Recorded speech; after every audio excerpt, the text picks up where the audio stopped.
ಜಿ-ರಾಮ್ G ಈಗ ಕಾಯ್ದೆ ಸಂಸತ್ ಅನುಮೋದನೆ ಪಡೆದ ಬಿಲ್ಗೆ ರಾಷ್ಟ್ರಪತಿ ಅಂಕಿತ. ಮನರೇಗಾ ಯೋಜನೆಯ ಹೆಸರು ಸ್ವರೂಪವೇ ಬದಲು.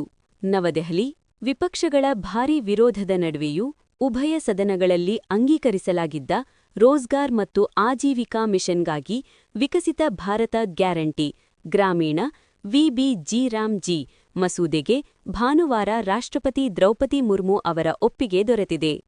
ಈ ಮೂಲಕ ಜಿ-ರಾಮ್ ಜಿ ಕಾಯ್ದೆಯಾಗಿದ್ದು ಮನರೇಗದ ಬದಲಿಗೆ ಜಾರಿಗೆ ಬರಲಿದೆ. ಮಹಾತ್ಮ ಗಾಂಧಿ ರಾಷ್ಟ್ರೀಯ ಗ್ರಾಮೀಣ ಉದ್ಯೋಗ ಖಾತರಿ ಕಾಯ್ದೆ ಮನರೇಗಾ ಎಂದಿದ್ದ ಹೆಸರನ್ನು ಜಿ-ರಾಮ್ ಜಿ ಎಂದು ಬದಲಿಸುವುದರ ಜೊತೆಗೆ 100 ದಿನಗಳ ಬದಲು 125 ದಿನ ಉದ್ಯೋಗ ನೀಡುವ ಮಸೂದೆಯನ್ನು ಡಿಸೆಂಬರ್ 18ರಂದು ಲೋಕಸಭೆ ಮತ್ತು ರಾಜ್ಯಸಭೆಯಲ್ಲಿ ಅಂಗೀಕರಿಸಲಾಗಿತ್ತು. ಏನು ಬದಲು? ಎಂಜಿ ನರೇಗಾದ 100 ದಿನಗಳ ಕೆಲಸ 125 ದಿನಗಳಿಗೆ ಹೆಚ್ಚಳ. ಯೋಜನೆಗೆ ಕೇಂದ್ರ ಶೇಕಡ 60ರಷ್ಟು ಅನುದಾನ.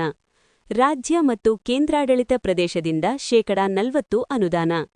ಬಿತ್ತನೆ ಕಟಾವು ಸಮಯದಲ್ಲಿ ಹೆಚ್ಚು ಕೃಷಿ ಕಾರ್ಮಿಕರ ಲಭ್ಯತೆ ಖಚಿತ. ರೈತರು ತಮ್ಮ ಹೊಲಗಳಲ್ಲಿ ಕೃಷಿ ಕಾರ್ಮಿಕರು ಅಲಭ್ಯತೆಯನ್ನು ನೀಗಿಸುವ ಯೋಜನೆ. ಅಂದರೆ ಗ್ರಾಮೀಣ ಪ್ರದೇಶದಲ್ಲಿ ವಾಸಿಸುವ ಹಾಗೂ ಜಾಬ್ ಕಾರ್ಡ್ ಹೊಂದಿದ್ದು ಜಮೀನು ಹೊಂದಿದ್ದಲ್ಲಿ ತಮ್ಮ ಹೊಲಗಳಲ್ಲಿ ತಾವೇ ಕೆಲಸ ಮಾಡಿ ಜಿ-ರಾಮ್ ಜಿ ಯೋಜನೆಯ ಮೂಲಕ ಕೂಲಿ ಪಡೆಯಬಹುದು. ಗ್ರಾಮೀಣ ಪ್ರದೇಶದ ರೈತರಿಗೆ ಒಳ್ಳೆಯ ಯೋಜನೆಯಾಗಿದೆ. ಇದೇ ರೀತಿ ಮಾಹಿತಿಗಾಗಿ ನಿಮ್ಮೊಂದಿಗೆ ನಾವು ಚಾನೆಲ್ ಅನ್ನು ಈಗಲೇ ಸಬ್ಸ್ಕ್ರೈಬ್ ಮಾಡಿ. ಧನ್ಯವಾದ.